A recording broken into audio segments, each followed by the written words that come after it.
Admission class में स्वागत है आप लोग का। आप लोग देख रहे हैं कॉम्पिटिटिव एग्जाम के प्रीवियस ईयर पूछे गए मैथ का प्रश्न, और आप लोग को मैं बता रहा था आरआरबी एनटीपीसी 3 पास 2016 शिफ्ट सेकंड का प्रश्न। इसके पहले भाग को आप लोग देख चुके थे और यह दूसरा भाग है। तो चलिए शुरू करते हैं। दूसरा भाग का पहला क्वेश्चन इस प्रकार है कि 2/3a minus 3/2b plus c minus 2a plus 3 into B minus C minus 2/5c में c का गुणांक ज्ञात करें। इसमें क्वेश्चन है c का गुणांक। तो सबसे पहले हम लोग गुणांक समझते हैं कि क्वेश्चन कह रहा है कि c किस अंक से गुणा किया हुआ है। ठीक है, तो उस अंक को ज्ञात करना है। तो पूरे क्वेश्चन को हम लोग हल नहीं करेंगे, 1/c को लेंगे। बहुत आसान तरीका बता रहे हैं, यहाँ पर ध्यान दीजिए। 1/c को लेंगे तो यहाँ पर c हो गया। यहाँ पर 3 इंटू बी माइनस सी, अगर 3 अंदर जाएगा तो -3c हो जाएगा। तो यहाँ पर -3c लेते हैं। ठीक है, और यहाँ पर 2c/5 है तो -2c है ना। इसको हल करते हैं तो यहाँ क्या हो जाएगा, तो -2c -2c/5, 5 एलसीएम हो जाएगा। तो कितना -10c -2c बराबर 10 2 -12c/5। c का गुणांक ज्ञात करना है। तो c किससे गुना हुआ है, तो -12/5 से गुना हुआ है। तो आंसर क्या हो जाएगा, -12/5। आंसर क्या हो जाएगा, -12/5। आंसर कितना हो जाएगा, -12/5। ठीक है, यानी c का गुणांक ज्ञात करना है तो हम लोग c लेते हैं, बाकी को छोड़ देते हैं। और जो हल करके आया है तो जो उसमें संख्या आया है या अंक आया है वो c को हटा देते हैं। जो अंक आएगा वही आपका आंसर हो जाएगा। देखिए अगला क्वेश्चन है,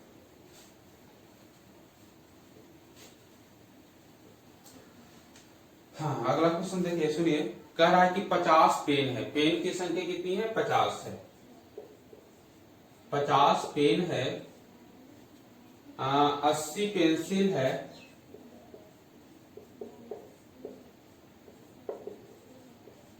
और 65 कॉपी है। ठीक है, क्वेश्चन क्या है कि 50 पेन 80 पेंसिल और 65 कॉपी को कुछ बच्चों के बीच बांटा जाता है तो अंत में प्रत्येक आइटम में 5 आइटम बच जाए। क्वेश्चन है कि 50 पेन 80 पेंसिल और 65 कॉपी को कुछ बच्चों के बीच बांटा जाए तो अंत में प्रत्येक आइटम में 5 आइटम बच जाता है तो बच्चों की संख्या ज्ञात करें। यहाँ पे देखिए 50 कलम है, अंत में 5 कलम बच जाता है, वो बढ़ता नहीं है। तो कितना बांटा जाता है, तो 50 में 5 घटाएंगे, 45 कलम जो है वो क्या किया जाता है, बांटा जाता है। यहाँ पर पेंसिल 80 जिसमें 5 आइटम बच जाता है पेंसिल, तो बांटा कितना जाता है, तो 75 आइटम बांटा जाता है ना। और कॉपी 65 है, इसमें 5 आइटम बच जाता है तो बांटा कितना जाता है, तो 60 कॉपी को बांटा जाता है। अब कह रहा है कि बच्चों की संख्या क्या होगी। इसमें क्वेश्चन आपका 4 क्वेश्चन पूछ सकता है, 4 तरह का क्वेश्चन पूछ सकता है। हम चारों तरह का क्वेश्चन इसमें आपको बता रहे हैं। इसमें तो क्वेश्चन पूछा है बच्चों की संख्या। तो यहाँ पर देखिए दिया हुआ है 45, 75 और 60। इसमें ऐसे से भाग लगाना है, उस अंक से भाग लगाना है जो तीनों को विभाजित करे। 2 को विभाजित कर रहा है, कोई विभाजित नहीं कर रहा है, तो ऐसा अंक से नहीं लगाना है। तो सबसे पहले शुरू करते हैं, सबसे पहले 5 से लगाते हैं। एक स्पष्ट पता चला है कि 5 से तीनों कटेगा तो कितना हो जाएगा, 9 5 45 और 15 5 75 और 12 5 60। अब 3 से भी लग रहा है, 3 से भी लग रहा है। ठीक है, तो कितना होगा, 3 3 9 5 3 15 और 4 3 12। ये तो हो गया स्पष्ट। अब कर रहा है बच्चों की संख्या। तो इधर जो गुना करेंगे वो बच्चों की संख्या होगी। तो बच्चों की संख्या कितनी हो गई, तो 15। यानी 15 बच्चों के बीच बांटा जाता है। 50 पेन 80 पेंसिल और 65 कॉपी, तो प्रत्येक आइटम में 5 आइटम बच जाते हैं। अब यहाँ पर क्वेश्चन पूछे कि प्रत्येक बच्चे को कितना कलम यानी पेन प्राप्त होता है। तो यहाँ पर 45 को बांटा गया और अंत में लास्ट में कितना आया, 3। तो प्रत्येक बच्चे को कितना प्राप्त होगा, पेन 3। और पूछे कि प्रत्येक बच्चे को कितना पेंसिल प्राप्त होता है, तो प्रत्येक बच्चे को कितना पेंसिल प्राप्त होगा, 5। और अगर पूछे कि प्रत्येक बच्चे को कितना कॉपी प्राप्त होगा तो प्रत्येक बच्चे को 4 कॉपी प्राप्त होगा। क्वेश्चन 4 क्वेश्चन हुआ, उसका आंसर भी आसान से हो गया। बच्चों की संख्या 15, प्रत्येक बच्चे को प्राप्त पेन 3, प्रत्येक बच्चे को प्राप्त पेंसिल 5 और प्रत्येक बच्चे को प्राप्त कॉपी 4। ठीक है, इससे आपका 4 क्वेश्चन इसमें पूछ सकता है। ठीक है, और आपका पूछ रहा है कि प्रत्येक बच्चे की संख्या क्या होगी, तो बच्चे की संख्या कितनी हो जाएगी, तो बच्चे की संख्या 15 हो जाएगी। तो अगला क्वेश्चन देखिए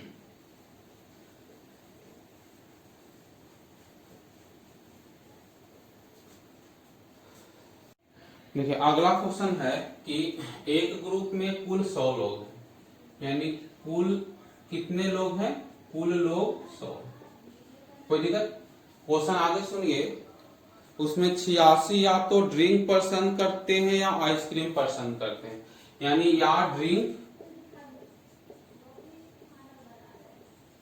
या आइसक्रीम। कितना? 86 लोग हैं जो या ड्रिंक पसंद करते हैं या आइसक्रीम पसंद करते हैं। 62 लोग इसमें ड्रिंक पसंद करते हैं। समझिए, उसके बाद बहुत आसान तरीका बताएंगे। ठीक है, 62 लोग, ठीक है, ड्रिंक पसंद करते हैं और 21 लोग ड्रिंक और आइसक्रीम दोनों पसंद करते हैं। ड्रिंक और आइसक्रीम दोनों पसंद करते हैं। तो क्वेश्चन पूछ रहा है कि आइसक्रीम कितने लोग पसंद करेंगे। क्वेश्चन ये है कि एक ग्रुप में कुल 100 लोग हैं, उसमें या तो ड्रिंक पसंद करते हैं या तो आइसक्रीम पसंद करने वाले की संख्या 86 है। यदि 62 लोग ड्रिंक पसंद करते हैं एवं ड्रिंक और आइसक्रीम 21 लोग पसंद करते हैं, तो आइसक्रीम पसंद करने वाले की कुल संख्या क्या होगी। देखिएगा, इसमें कुल लोग 100 दिया हुआ, इसका काम नहीं है। हम क्वेश्चन को 86 से हल करना है, इसका काम यहाँ पर नहीं है। क्वेश्चन को हमको 86 से हल करना है। तो यहाँ पर ड्रिंक है, ड्रिंक आइसक्रीम है, हमको आइसक्रीम याद करना है। इसको देखिए, बहुत आसान तरीका बता रहे हैं। अब देखिए, इसको ड्रिंक मान लिया जाए और इसको आइसक्रीम मान लिया जाए। ठीक है, इसको आइसक्रीम मान लिया जाए। अब देखिए यहाँ पर कह रहा है कि 62 लोग हैं जो ड्रिंक पसंद कर रहे हैं, यानी ये पूरा गोला में कितने लोग हैं, 62 लोग हैं। ये पूरा गोला में कितने लोग हैं, 62 लोग हैं। और ड्रिंक और आइसक्रीम दोनों 21 लोग हैं, तो बीच में कितना हो गया, 21। ठीक है, बीच में कितना हो गया, 21। अब ये पूरा 62 है और ये बीच में 21 है, तो ये वाला पार्ट कितना हो जाएगा, तो 62 माइनस 21, और 62 में 21 घटाएंगे तो कितना हो जाएगा, 41। कितना, 41। अब यहां देखते हैं कि या तो ड्रिंक और या तो आइसक्रीम पसंद करने वाले की संख्या कितनी है, 86, यानी एक टोटल कितना, एक पूरा जो है एक टोटल 86 है। टोटल कितना है, 86 है। अब यहां पर देखिए कि ये 86 है और इसमें जो है इतना जो है 62 है। ठीक है, इतना कितना है, इतना जो है 62 है। तो ये वाला पार्ट कितना हो जाएगा, 86 घटाओ 62। 86 में 62 घटाएंगे तो कितना हो जाएगा, 24। यानी केवल ड्रिंक पसंद करने वाले की संख्या है 30, ड्रिंक और आइसक्रीम पसंद करने वाला की संख्या, ड्रिंक पसंद करने वाले की संख्या 41, ड्रिंक और आइसक्रीम पसंद करने वाले की संख्या 21, और केवल आइसक्रीम पसंद करने वाले की संख्या कितनी है, 24 है। तो क्वेश्चन पूछ रहा है क्या कि आइसक्रीम पसंद करने वाला, कहते ये पूरा जो है ये गोला है जो आइसक्रीम वाला है, तो आइसक्रीम वाला की संख्या कितना हो गया, 21 और 24। तो आइसक्रीम वाला की संख्या कितना हो गया, 21 प्लस 24, यानी कितना हो जाएगा, 45। यानी आइसक्रीम पसंद करने वाले की संख्या कितनी हो जाएगी, 45। अगर क्वेश्चन पूछता है कि केवल आइसक्रीम पसंद करने वाले की संख्या कितनी हो जाएगी, तो 24, और आइसक्रीम पसंद करने वाले की संख्या कितनी हो जाएगी, तो 21 वो लोग है जो ड्रिंक पसंद करता है, आइसक्रीम तो पसंद करता है, तो आइसक्रीम पसंद करने वाले की संख्या कितनी हो जाएगी, 21 प्लस 24 बराबर 45। कितनी हो जाएगी, 45। देखिए आगे क्वेश्चन देखते हैं।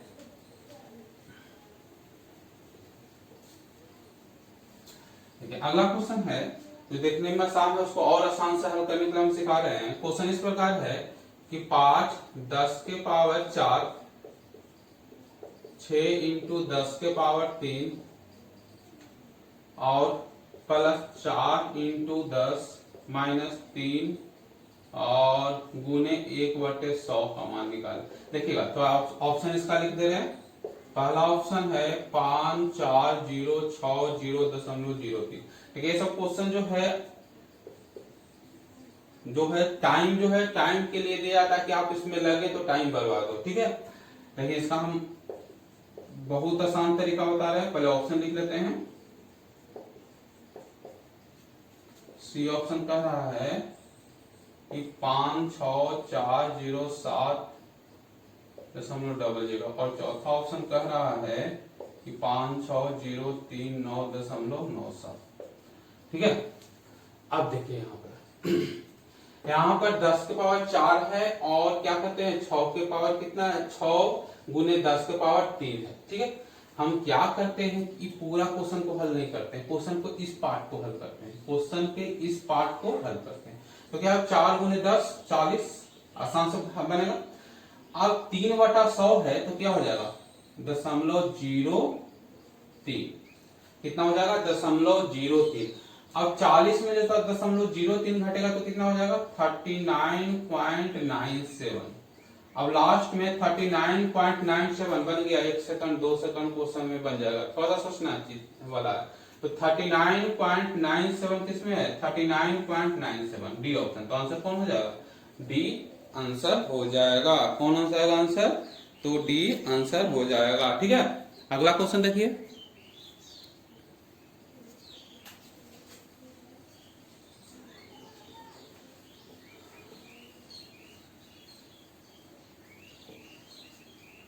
चलिए देखिए अगला क्वेश्चन है इस प्रकार है कि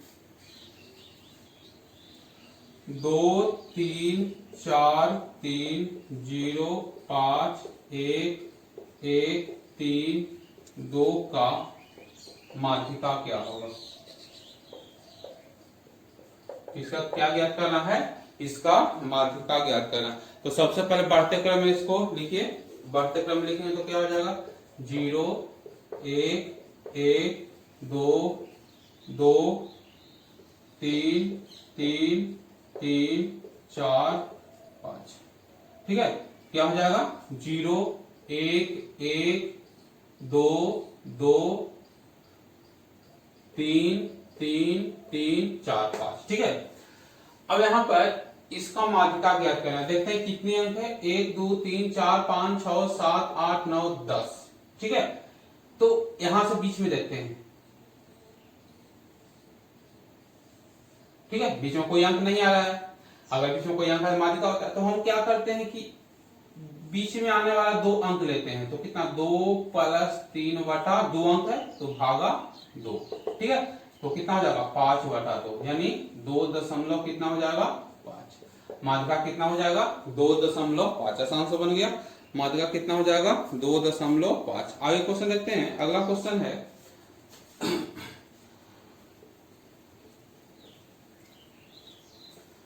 अगला क्वेश्चन कह रहा है कि जो 1 + tan² थीटा का मान निकालें, ठीक है। तो इसको कैसे मान निकालेगा तो क्या हो जाएगा 1 + sin² थीटा/cos² थीटा होगा कि नहीं। अब cos यहां चल गया तो cos² थीटा + sin² थीटा/cos² होगा। sin² थीटा + cos² थीटा बराबर कितना होता है 1। तो क्या होगा 1/cos² थीटा होगा। और 1/cos² थीटा वाला क्या होता है sec² थीटा। क्या होता है sec² थीटा। तो आंसर क्या हो जाएगा, इसका आंसर हो जाएगा sec² थीटा, ठीक है। अगला क्वेश्चन देखिए। अगला क्वेश्चन इस प्रकार है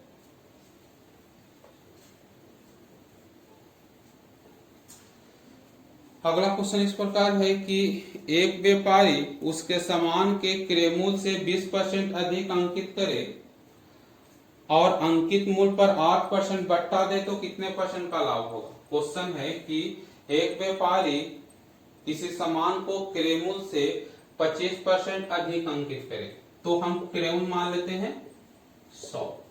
तो अंकित मूल्य क्या हो जाएगा तो इस जो एक क्रय मूल्य है वो 25% अधिक अंकित कर रहा है। तो अंकित मूल्य कितना हो जाएगा 125, ठीक है।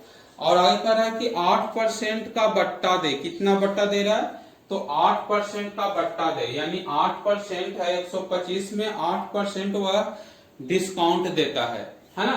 8% डिस्काउंट देता है तो बिकेगा कितना? तो 125 में 8% डिस्काउंट दे रहा है तो बेच रहा है कितना परसेंट पर? तो 92% पर वह वस्तु को बेच रहा है। तो कर दीजिए 92/100, 25 चौक 100 और 25 5 125 और इसको कहिए चटकी बार, यानी कितना हो जाएगा? 5 गुना 23, 5 में 23 से गुना करेंगे तो कितना हो जाएगा? 115। ठीक है, कितना हो जाएगा? 115। यानी वस्तु को खरीदा है 100 रुपया और बेच रहा है 115 रुपया। अगर क्रेमुल 100 रुपया है तो क्रेमुल माइनस क्रेमुल कर लीजिए, वही परसेंट लाभ हो जाएगा। तो यहाँ प्रतिशत लाभ क्या हो जाएगा? तो प्रतिशत लाभ बराबर हो जाएगा 115 माइनस 100 बराबर कितना? 15। यानी क्रेमुल अगर 100 है तो विक्रमुल माइनस क्रेमुल बराबर परसेंट लाभ हो जाता है। आपको निकालने की जरूरत नहीं है। ठीक है, इस क्वेश्चन को ऐसे बना सकते हैं, इस क्वेश्चन को इस रूप में बना सकते हैं। देखिए अब यहाँ पर देखिए 25% जो बढ़ा रहा है दाम, तो ए बराबर 25% हो गया। और कह रहा है कि जो 8% डिस्काउंट दे रहा है, तो डिस्काउंट मैंने छूट देना है यानी माइनस, तो रिवेट यानी कितना? 8% डिस्काउंट दे रहा है। तो एक सूत्र होता है A plus B plus A B बटे 100। ठीक है, एक अगर किसी वस्तु पर A% लाभ हो और B% लाभ हो, जो टोटल लाभ बराबर होता है A plus B plus A B बटा 100, है ना। किसी वस्तु पर A% लाभ हो, उसके बाद उसी वस्तु पर B% लाभ हो तो टोटल लाभ A plus B plus A B बटा 100 होता है। यहाँ पर A है जो 25 है प्लस में और B है जो -8 है, तो कर दीजिए 25 माइनस 8, यहाँ पर क्या कहते हैं? प्लस माइनस माइनस माइनस 25 गुने 8 बटा, ठीक है, 25 चौके 100 और 4 कितना? 8 और 2 10, यानी 25 घटाओ 10 यानी के परसेंट? 15। प्लस में आएगा तो लाभ और माइनस में आएगा तो हानि, यानी 15% का क्या हो गया? तो 15% का लाभ हो गया। ठीक है, अगला क्वेश्चन देखिए।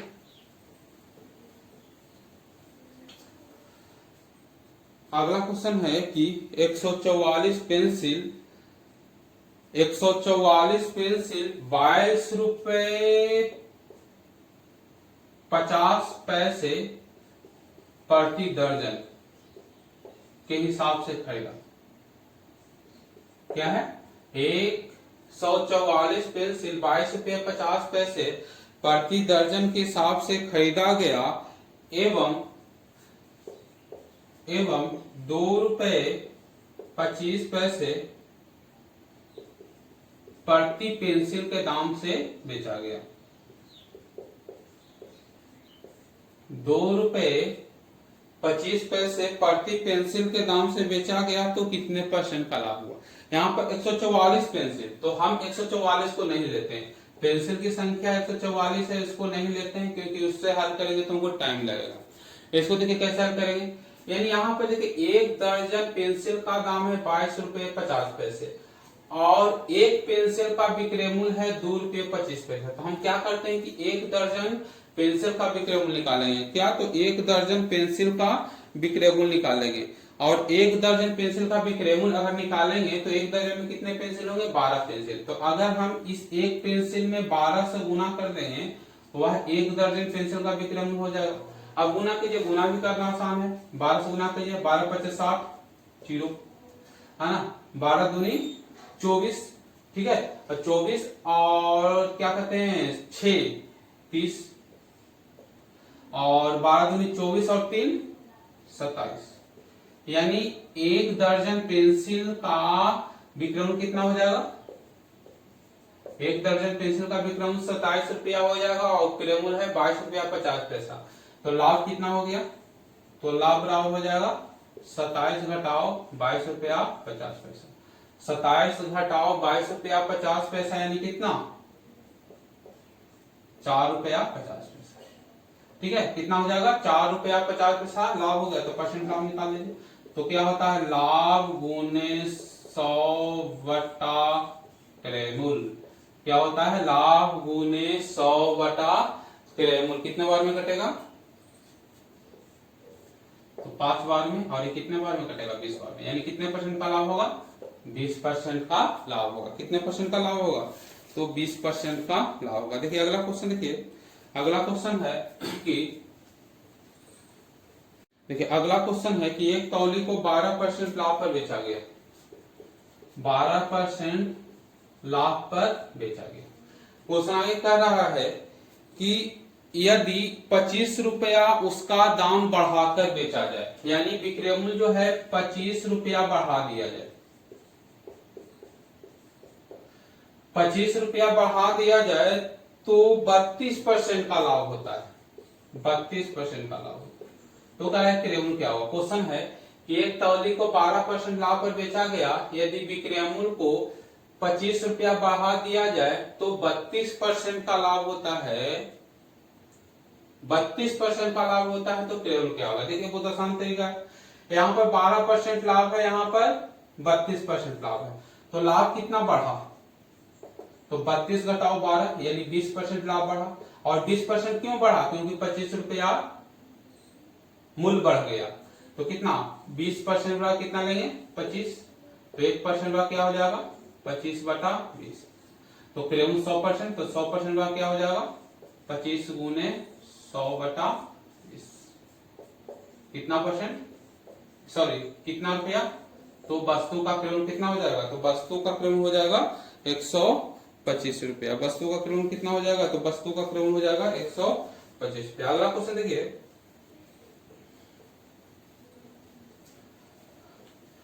अगला क्वेश्चन है कि दो लगातार सम संख्याओं का गुणनफल 528 है। दो लगातार सम संख्याओं का गुणनफल कितना है 528। तो क्वेश्चन कह रहा है कि छोटी सम संख्या क्या होगी। ठीक है, क्वेश्चन कह रहा है कि छोटी सम संख्या क्या होगी। तो दो लगातार सम संख्याओं गुणनफल, यानी पहला सम संख्या अगर हम ए लेते हैं, तो आसान तरीका से इसको बता रहे, पहला सम संख्या ए लेते हैं, जैसे कि 6 सम संख्या, तो उसके बाद सम संख्या कौन होगा, तो 2 उसमें जोड़ेंगे, तो 6 2 8। इसके बाद पहला संख्या अगर सम संख्या ए लेते हैं, तो दूसरा सम संख्या कितनी हो जाएगी, a + 2, हो कि नहीं। ठीक है, अब ये दोनों का गुणनफल 528 है, तो क्या a × a + 2 = 528। यहां तक तो करने आ गया। a² के तो बनाएंगे तो वो टाइम लगेगा, तो यहाँ पर एक उपाय बताया है, ध्यान दीजिए। यहाँ पर +2 है, कितना है +2 है, तो हम क्या करेंगे कि 528 का गुणनफल तोड़ेंगे जिसके बीच का अंतर 2 होनी चाहिए। 528 का गुणनफल तोड़ेंगे जिसके बीच का अंतर कितनी होना चाहिए, 2। क्यों, क्योंकि वहां +2 है। तो अब करेंगे 528 का गुणनफल तोड़िए, 528 का गुणनफल तोड़िए, तो कितने बार में लगेगा, तो 2 बार में लगेगा। ठीक है, 2 6 4, कितना हो गया 2 6 4, फिर से 2 से लगाइए। ठीक है, फिर 2 से लगाइए तो कितना होगा, तो 1 3 2। ठीक है, यदि यहाँ पर स्पष्ट लग रहा है कि 11 से लगेगा, तो 11 से तो 12।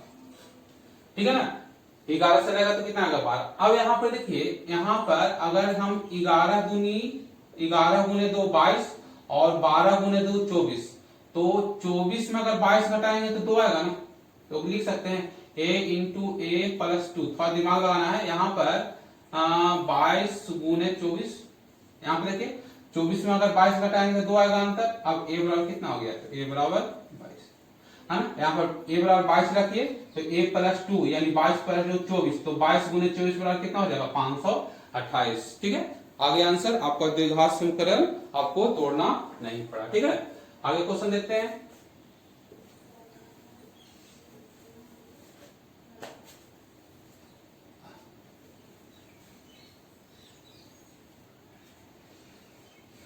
चलिए क्वेश्चन आगे है कि बहुत आसान है।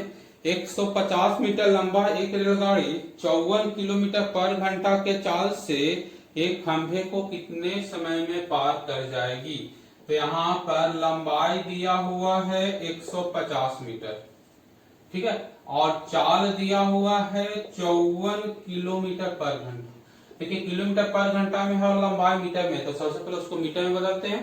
तो मीटर में बदलने के लिए क्या करेंगे, 5/18 से गुना करेंगे। इसमें कितने बार में कटेगा तो 3 बार में, यानी चाल क्या हो गया 15 मीटर पर सेकंड। और खंभा को पार कर रहा है, तो खंभा तो सीधा रहता है, उसका चौड़ाई नहीं रहता है, तो पार करने में समय बराबर क्या होगा, ट्रेन की लंबाई बटे ट्रेन की चाल, यानी कितने सेकंड में पार कर जाएगी, तो उस खंभे को 10 सेकंड में पार कर जाएगी। उस खंभे को कितना सेकंड में पार कर जाएगी, तो उस खंभे को 10 सेकंड में पार कर जाएगी। ठीक है, अगला देखिए।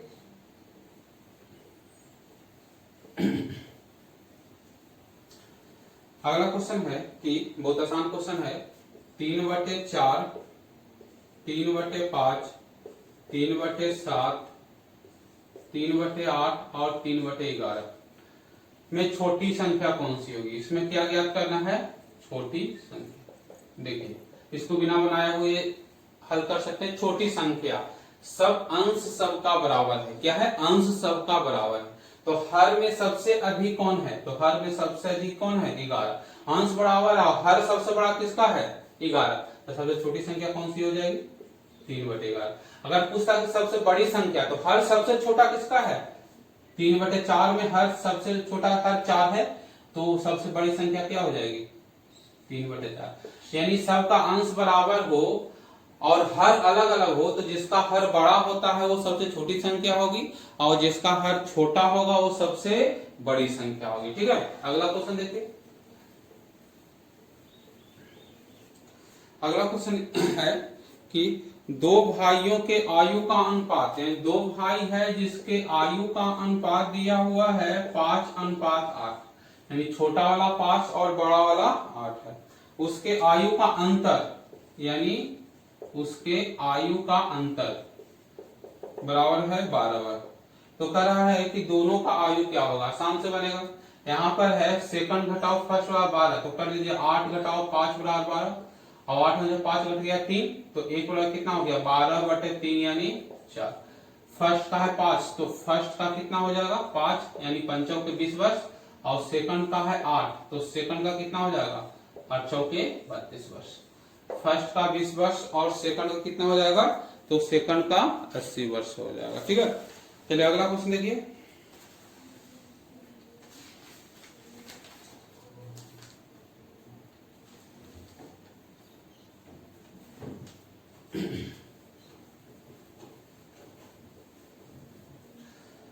अगला क्वेश्चन कह रहा है कि एक निश्चित धनराशि 5% के दर से 3 वर्ष में चक्रवृद्धि ब्याज और साधारण ब्याज के बीच अंतर 14.48 है, तो मूलधन क्या होगा। तो क्या ज्ञात करना है, तो मूलधन क्या होगा। ठीक है, अब इसको देखिए, इसमें अंतर 3 वर्ष का अंतर बराबर, 3 वर्ष का अंतर बराबर होता है, 3 वर्ष का अंतर बराबर हो जाएगा P इंटू R/100 का whole square into 300 plus R/100। 3 वर्ष के चक्रवृद्धि ब्याज और साधारण ब्याज के बीच अंतर बराबर क्या हो जाता है, तो P इंटू R/100 का whole square into 300 plus R/100। देखिए एक अंतर संबंधित प्रश्न में चक्रवृद्धि ब्याज साधारण ब्याज के अंतर संबंधित प्रश्न का वीडियो है, उसमें एक हम नया तरीका भी बताए हैं, वहां पर जाकर आप उसको अच्छी तरह देख सकते हैं, लेकिन यहाँ पर आप ट्रिक ही देख लीजिए। अब देखिएगा यहाँ पर P का मान ज्ञात करना है, 3 वर्ष का अंतर दिया हुआ है 14.48 बराबर P इंटू कितना दिया हुआ है, कितना परसेंट, तो P बराबर कितना दिया हुआ है, तो 5% के दर से, कितना दिया हुआ 5% के दर से, तो 5/100 का होल स्क्वायर इंटू 300 प्लस 5/100 हो गए। अब करिए इसको, तो 14.48 बराबर P गुने, कट गया ना, इसको नहीं काटेंगे, तो कितना हो जाएगा 1/20 गुना 20 और गुने 305/100, तो P बराबर क्या हो जाएगा, तो P बराबर हो जाएगा 14.48 गुने 400 गुने 100 बटे कितना 300। अब देखिएगा ये 2 दशमलव है तो ये दशमलव तो हट गए, यहाँ ये हटा दीजिए, दशमलव भी हट जाएगा। अब गुना कीजिए 4 से, तो 8 चौके 32, 8 चौके 32 और 16 और 3 19 और 16 एक 17 और 4 एक 5, इस पर डबल 0 और बटे कितना आ गया 305। कितना आ गया 57 92 डबल 0 और बटे 305। अगर इसको भागा देते हैं तो कितना होगा 18 99.01, यानी मूलधन थोड़ा सा इसमें एक क्वेश्चन पूरा सेट में एक क्वेश्चन है जिसमें आपको तो भाग करना पड़ेगा। तो कितना आ गया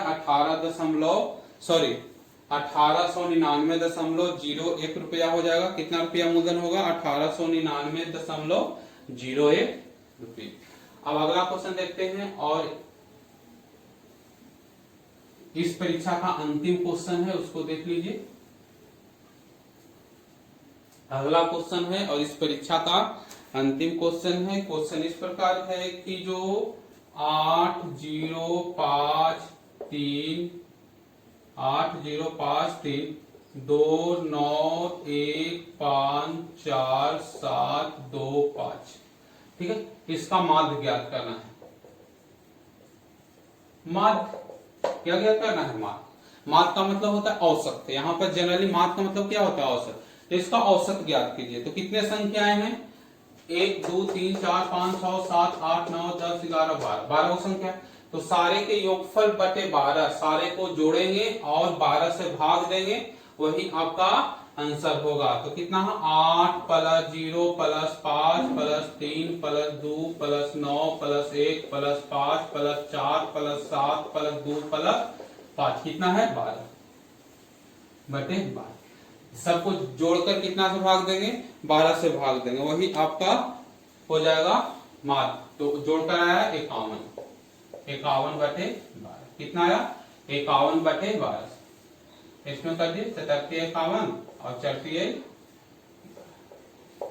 कितना 77 51 और 44 12, यानी आंसर कितना हो गया 4.25। ठीक है, आंसर कितना हो गया 4.25। तो आज आप लोग को हम पूरे क्वेश्चन बता दिए। सेकंड पार्ट में था एनटीपीसी 3/5/2016 शिफ्ट सेकंड का पूरा क्वेश्चन समाप्त हो गया।